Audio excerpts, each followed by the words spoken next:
Summer cash splash, yeah. Summer cash splash. Summer Cash Splash está em full swing e a nós, com o DJ Center, claro, brindamos mais e mais ganador. Nós queremos recomendar, aproveitar de viajar, acorda bom tempo o telefone cerca.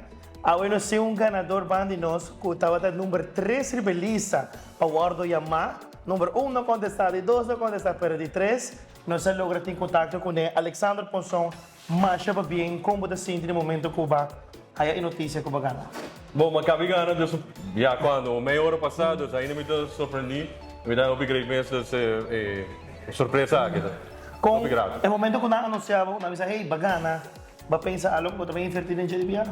Me não pensa em que como invertidos, ainda, mas eu também, primeiro coisa, mas saco de verdade magana, porque o problema que era um jogo que está sendo um jogo para mim. As pessoas não vão nota de verdade mesmo, de ser de verdade, magana é prêmio. Menino Ponson, quanto tempo você tem com o diesel?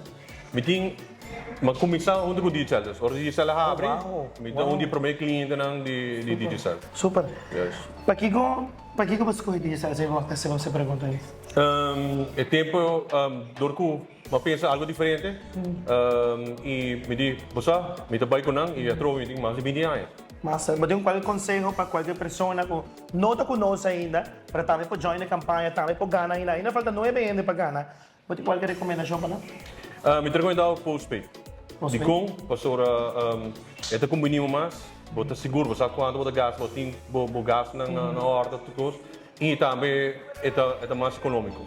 Alexander, mas vai bem, desfrutar do prêmio e dar confiança. Tá aqui. Sim.